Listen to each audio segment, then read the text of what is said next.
Hello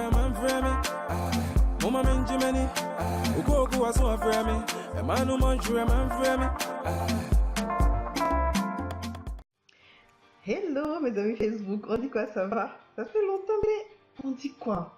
Comment se passe votre rentrée? Comment se passent vos activités? Ça y est, le mois de septembre a démarré, on est déjà le 7. Où est-ce que vous en êtes dans vos différents business? En tout cas, moi je suis là, ça fait super longtemps, vous m'avez manqué.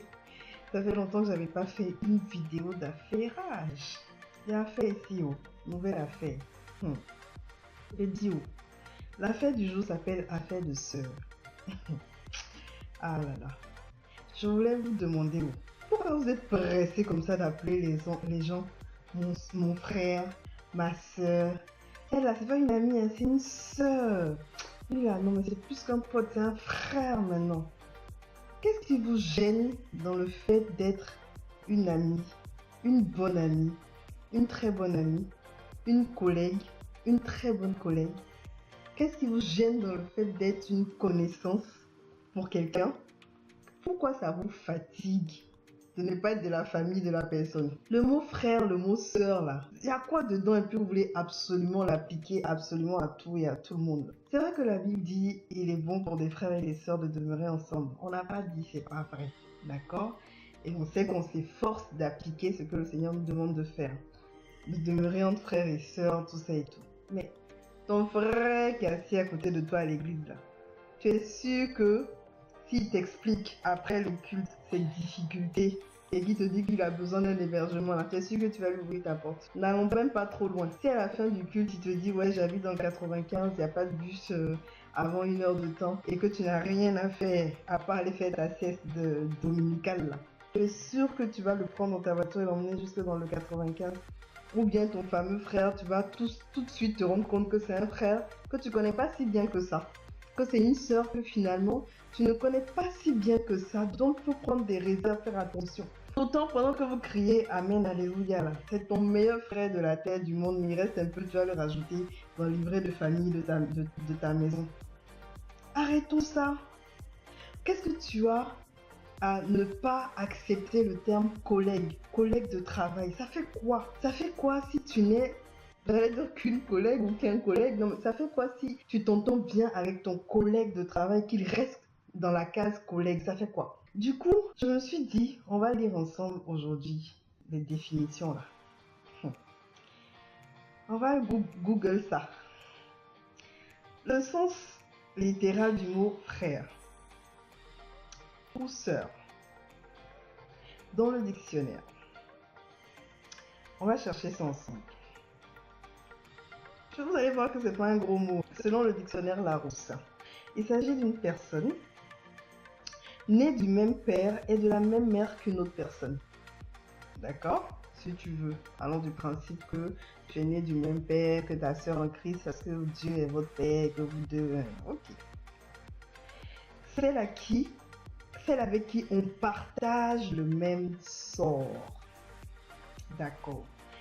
Le sort que tu veux partager avec ta sœur. Pourquoi il est sélectif? Si tu dois partager le même sort avec une sœur, avec une amie, en quoi ça te différencie de le partager avec ta sœur? La preuve même, on sait très bien dans les familles, on n'a qu'à se dire la vérité ici. Les personnes avec lesquelles on est le plus en conflit, ce sont nos frères, ce sont nos sœurs. Parfois dans la même fratrie, il y a des 2 personnes qui se parlent pas, 3 qui se parlent pas, 2 qui parlent à un qui parle pas à l'autre. D'accord? Donc finalement même, c'est plus dangereux même d'avoir une sœur que d'avoir une amie. Du coup, le fait de déplacer une amie dans la case sœur, tu déplaces aussi tous les risques qui vont avec la fratrie.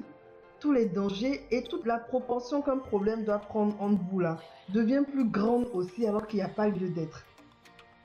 Un ami, quelqu'un qui est lié d'amitié avec une autre personne. Nous avons été très amis jadis, donc on connaît ancien ami aussi, qui appartient à un ami et témoigne des dispositions bienveillantes. Vous vous rendez compte? Dans la définition de frères et sœurs, on ne parlait pas de bienveillance. Dans la définition de frères et sœurs, on ne parlait pas de lien. Le mot lien n'apparaissait pas.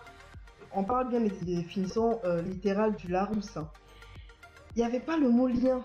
Le lien apparaît quand on parle d'amis. Un visage ami, un visage amical, c'est un visage bienveillant. Quelqu'un qui veille sur l'autre. Du coup, c'est beaucoup plus fort même d'être un ami que d'être un frère ou une sœur, quoi.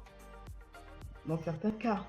Donc, pourquoi vous ne vous réconciliez pas avec ces termes-là? Moi, je suis très fière d'être une amie, une connaissance. J'ai du mal avec le mot sœur. 1, 2, 3, c'est ma sœur, c'est ma sœur, c'est ma sœur. Mes sœurs, je les connais ici. Je sais qui j'appelle ma sœur. Pourquoi? Parce que déjà, on combat pour le même sort. Et je sais que si je suis en difficulté, dans tous les sens du terme, je sais à qui faire appel. Il y a des personnes à qui je n'ose même pas demander certaines choses. Pourtant, on s'appelle sœur, sœur, sœur. Parce que tu sais que tu n'as même pas intérêt à t'exposer là-bas. La personne va se rendre compte du coup que sa maman n'a eu que 3 enfants. Jamais 4. Que toi là, tu n'es pas dedans aussi. On va te remettre, te reléguer à ta place d'ami. Donc reste à ta place d'ami là en même temps, ça fait rien du tout. D'après coach Sonia, les amours en sachet, je t'aime en sachet à tout va là. À la moindre incartade de la personne que tu aimes, tu te barres. À la moindre incartade de ta soi-disant sœur, tu vas faire papatoya. À la moindre incartade où maintenant tu dois manifester la fratrie, où tu dois manifester l'amour, où tu dois manifester la bienveillance là tu disparais. Tout d'un coup, subitement, la personne n'est plus ta sœur. Joe, on n'a qu'à se ressaisir. Hein. On n'est pas obligé d'avoir le même niveau d'affinité avec tout le monde. Tu passes un bon moment avec une personne, ça ne veut pas dire que cette personne-là est ta sœur pour la vie. Parfois, c'est circonstanciel et c'est pas grave que ce soit circonstanciel. Il y a des circonstances qui nous rapprochent de certaines personnes en nous éloignant d'autres. Et il y a d'autres circonstances qui nous rapprochent de ces dernières personnes-là en nous éloignant des premières. Acceptons juste que la bonne personne au bon moment sera là. Ou bien, affaire de sœur. Mes amis Facebook, c'était l'affairage d'aujourd'hui. N'ayons pas peur des mots.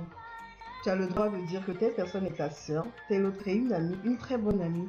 Ça ne la rend pas moins importante que ta sœur et ça ne la rend pas plus importante que ta sœur.